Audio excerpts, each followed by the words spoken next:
Approximately 3 billion people in the world don't have access to medical and health services. In response to the World Health Organization's global campaign to combat this, Health for All by 2000, Australia established the National Health Priority Areas, NHPAs, to promote and improve healthy living by reducing the risks of poor health and its burdens. Today, Natalie, Aaron, Tanya, and myself will be exploring immunisation as an important health consideration and its implications for healthcare. NHPAs recognise aspects of Australia's healthcare that aim to see improvement, eventual health gain, and a reduction of health burdens. These burdens include the direct and indirect costs for the individual and community, the costs of disease, which from 2012 to 2013, an estimated $147 billion was spent on healthcare alone. Furthermore, there is the intangible cost burden, which includes pain, suffering, stress, and emotional impacts. When first introduced in 1997, the NHPAs contained 5 areas, including cardiovascular health, cancer control, injury prevention and control, mental health, and diabetes mellitus. Since then, the Australian Department of Health has identified an extra 4 priority areas, extending the list to 9, as seen in this diagram. Whilst not mentioned as a national health priority, the intervention of immunisation with vaccines is a highly fundamental area for healthcare. Immunisation is a reason why vaccine-preventable diseases are not listed as health priorities due to their primary elimination. Moreover, vaccinations contribute to the implementation of addressing priority areas and can reduce the risk of disease incidence. For example, cancer control utilises the human papilloma vaccine to reduce the rates and risk of cervical cancer. The discovery and use of vaccinations have been a radical advance for medicine. It meant that prevention measures could be in place, reducing the costs and burden of treatment and recovery. Essentially, vaccinations work by initiating an immune response to a small concentration or inactive form of a pathogen or agent. A first dosage of a vaccine is usually followed by a second and sometimes third dose to strengthen the individual's immune function. Many diseases that have burdened society in the past, and is the most effective tool for preventing disease. I'd like to pass over to Nat to discuss the current immunisation situation. Immunisation is the most successful form of cost and effective medicine through its preventable nature. The vital asset of immunisation is evident through the 99% reduction in vaccine-preventable diseases, including diphtheria, tetanus, and measles, despite a 3-fold increase in Australia's population. To monitor and improve the adherence for immunisation regimes, the National Immunisation Program, NIP, set 8 key focus areas. The NIP and Australian Government highly regard the impact of immunisation, not only for each individual but for the whole community, with the concept of herd immunity. This lowers the circulation of disease with high coverage of individuals being immune. A study on the impact of herd immunity demonstrated that high coverage of the chickenpox vaccine for children in Australia lowered incidence rates and reduced the burden of disease by prevention. Without herd immunity, diseases cannot be eradicated as it continues to circulate in the community. Therefore, immunisation has a distinctive high priority for the protection of individuals and the community. Although it is not officially listed as an NHPA, the result of immunisation has been vital for the elimination of many diseases that have burdened society in the past, and is the most effective tool for preventing disease. I'd like to pass over to Nat to discuss the current immunisation situation. There has been a paradigm shift in our approach to medicine, from treating illness to developing a preventative health system. The National Immunisation Strategy for Australia 2013 to 2018 aims to maximise nationwide immunisation coverage as a preventative measure against vaccine-preventable disease. Their main focus is the National Immunisation Program, or NIP. The NIP aims to improve immunisation coverage, ensure effective governance of the program via collaboration with local, state and tertiary government bodies, and ensure vaccine supply, safety with monitoring and efficient use. The NIP also promotes effective training for immunisation providers, as well as monitors and assesses the effectiveness of the program via Australian Immunisation Register data analysis and vaccine preventable disease surveillance. The NIP offers a series of free immunisation given at specific times throughout an individual's life to eligible infants, children, adolescents and adults. Vaccination is predominantly undertaken through general practices. However, as suggested by the National Immunisation Programme schedule, there are also school-based immunisation programs. Routinely recommended vaccinations include diphtheria, tetanus, hepatitis B, influenza, measles, mumps, rubella and varicella, meningococcal disease, and polio. There are also a set of vaccinations that are recommended for at-risk groups, such as people with medical conditions, pregnant women, Aboriginal and Torres Strait Islander people, and those who are travelling to areas with risk of likely exposure to VPDs. Vaccination contributes to community immunity, or herd immunity, that is, resistance to the transmission of disease that results if a sufficient number of individuals in the community are immune to the disease. The herd immunity threshold or required level of immunisation coverage will vary depending on how contagious that particular disease is. For example, to achieve herd immunity for measles, at least 90 to 95% of the population would need to be vaccinated, while for a less contagious disease such as polio, 80 to 85% of the population would need to be vaccinated. Australia currently has a national average of over 90% coverage for most childhood vaccines. Herd immunity provides coverage for those who cannot be protected by the vaccine themselves. That includes those who are limited access due to disadvantage, those who live in high-risk areas, those who are immune-compromised, pregnant, or are non-responders to the vaccine. Maximising immunisation coverage can achieve disease elimination. Currently, smallpox has been eliminated worldwide, while polio and measles have both been eliminated in Australia. Furthermore, in recent decades, Australia's immunisation programs have been very successful in substantially reducing the rates of many other VPDs, such as diphtheria, tetanus, hepatitis B, mumps, and rubella. There has also been significant improvement in Indigenous child mortality as a result. Between 1999 and 2015, there was an increase in vaccination objection, which threatened Australia's herd immunity and increased each individual's vulnerability to VPDs. Until the 31st of December 2015, parents were able to lodge formal objections. In the graph, you can see that conscientious objectors are not the only group that did not vaccinate. Just over 3% in 2002, reduced to 2.31 by 2013, were not vaccinated and were not formally conscientious objectors. If you add the totals for all three groups, there is approximately 5% of children who are not vaccinated or wholly vaccinated, meaning we would not reach the herd immunity threshold for some diseases.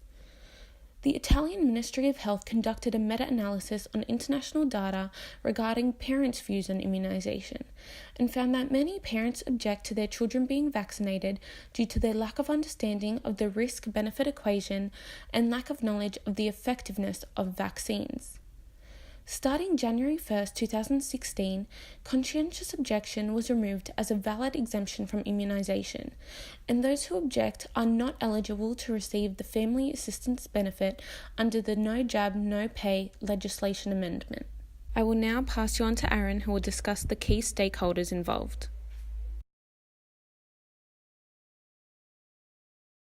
Immunisation affects the entire community and can be viewed in a global context due to increasing international travel and connectivity. The concept of herd immunity, as discussed earlier by Nat and Sarah, explain the vital importance that vaccination can play in reducing the spread of diseases by minimising potential carriers and how this helps protect those who are unable to be vaccinated, such as those who are immunocompromised. As mentioned prior, vaccination is the main means of artificially acquiring immunity. Increased immunisation and vaccination rates help to reduce the burden on the healthcare industry and promote preventative healthcare. Immunisation programs and regulations are highly contentious and raise questions about most aspects of the bioethical principles. Issues about equal access to vaccination without incurring unreasonable cost or inconvenience, along with the social responsibility of parents and individuals to vaccinate as a member of the community, and the counter-arguments based around autonomy and the ethics of providing incentives and consequences around vaccination are still continually being discussed. Financial stakeholders are just one aspect of the Australian health priority. The investment, research, and distribution of vaccines are influenced by political and financial factors and can affect availability. Government bodies and institutions are also stakeholders who incur financial and resource drain in the support of patients and their families which help to explain the amount of governmental support and benefits to those who vaccinate their children, as previously stated by Sarah and Nat. Parents and family members are one of the major stakeholders in the vaccination debate. In Australia, vaccination programs are ultimately voluntary and therefore highly dependent on public perception and trust in these programs. Studies of the last 2 decades continue to express the concerns of parents and the general public about vaccinations, with the 2 major concerns relating to the amount of vaccinations being administered to children and infants, and that childhood vaccinations could weaken the child's immune system. These sentiments are seen in Figure A, which is from a 2017 Australian article on vaccination attitudes and concerns. As can be seen in the table, 22% of respondents agreed or strongly agreed with the statements, "I am concerned that children get too many vaccines during the first 2 years of life, and I am concerned that a child's immune system could be weakened by vaccinations." This survey also reported data stating that 14% are concerned that vaccinations are given to children to prevent diseases that are no longer serious, and 7% believe that vaccination is not needed because others have been vaccinated and the diseases have been controlled. These statements are worrying as herd immunity is dependent on vaccination rates staying high and people having an informed understanding of the importance of vaccination and the potential threat for new epidemics or pandemics to occur. Public health professionals and organisations are incredibly important in ensuring correct information is disseminated and reinforcing public trust and confidence in the inoculation programs. They are quintessential in reassuring both parents and patients about the safety and importance of immunisation programs. As seen in Figure B, which comes from a 2017 national study, 83% of respondents received information about vaccination from their GPs, with 92% reporting that their children were up to date on their vaccinations, even though 52% still harboured concerns. These statistics clearly show the responsibility of physicians and healthcare professionals to reassure the public about the safety of vaccinations and the damaging effect to public trust if misinformation is disseminated. This was demonstrated by the effects of the 1998 Lancet paper titled Ileal Lymphoid Nodular Hyperplasia, Nonspecific Colitis and Pervasive Developmental Disorder in Children, an article published by Andrew Wakefield, which, when examined clearly had limited academic standings, was not retracted for 12 years despite numerous studies consistently finding no evidence that supported the link between the measles, mumps and rubella vaccine, the MMR, and autism. While the study was retracted and denounced as fraudulent, the damage had already been done, and it still continues to feature in the public vaccination debate. Vaccination rates in the United Kingdom fell to below 80% in the years following between 2003 and 2004, with public vaccination rates recorded in 2017 still falling below the World Health Organization recommended level of 95%, and with MMR rates hovering around 91%. This is just one example of the potential effects of loss of public trust and the effects of incorrect and unsubstantiated information that can so easily be mass spread.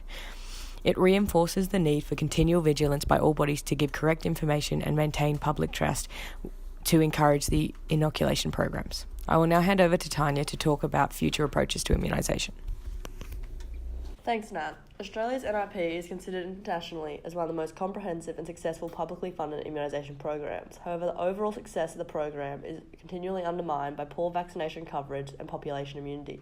For these reasons, the future approach to immunisation in Australia is focused on minimising the proportion of the able population that are unvaccinated by maximising access and understanding, as well as providing financial incentives.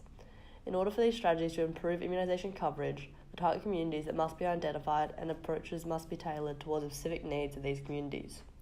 A 2018 study examined the immunisation rates of children in the Maitland area, New South Wales, to develop targeted strategies addressing the factors influencing immunisation. Access to vaccinations, both financial and physical, was identified as the most prominent barrier to improved immunisation coverage. Targeted community outreach and home visits were demonstrated as the most effective strategies to overcome this barrier, as it provided a family-centred and flexible experience that the locals deemed appropriate. Government policy has also been attempted to encourage vaccination uptake by implementing financial penalties. In January 2016, legislation was instated that halted childcare payments to 140,000 families with unvaccinated children without a medical exemption. This catalysed a surge in vaccinations, with 200,000 more children than expected receiving various vaccinations. Following the perceived success of this program, it has been proposed that a fining system of up to $30,000 should be implemented against childcare facilities that admit any unvaccinated children. However, community feedback has suggested that this will not deter parents from not vaccinating children. Moreover, it has been proposed that increased vaccination surveillance will provide parents with confidence concerning the safety and validity of immunisation. Victoria operates a program called Surveillance of Adverse Events Following Vaccination in the Community, or SAFEIC, which aims to enhance the passive reporting of adverse effects following immunisation. Since its release in 2007, there has been at least a threefold increase in reporting, particularly in children. While this is encouraging for consumer awareness and is encouraged as a program nationwide, there is a distinct concern that this model is being abused by those in opposition to vaccination. For instance, the proportion of children overdue for vaccinations was 2.3% higher in reporters than the general public. Future approaches to vaccination must also target refugee and migrant communities, as there is currently a significant gap in assessing individual immunisation needs of people born outside of Australia. This is due to an absence of a universal tool to record immunisation coverage across the lifespan, partnered with both cultural and language differences that create difficulty in assessing primary care providers. The importance of correcting this issue is paramount and exemplified within the failings of the Australian Childhood Immunisation Register, ACIR, with a recent coverage check of southwestern Sydney failing to identify this geographic location as being at risk of a measles outbreak, because the under-vaccinated groups were outside of the age group recorded in the ACIR when entering Australia, or not Australian citizens. For this reason, it is essential that moving forward there is a record of all Australian immunisation history and targeted strategies to maximise immunisation coverage. Overall, immunisation is a vital aspect in healthcare. A health priority is an area that has been identified to reduce health burden, cost, and risk of disease. With this and what we have presented, increased immunisation and vaccination rates help to reduce the burden of the healthcare industry and promote preventative care.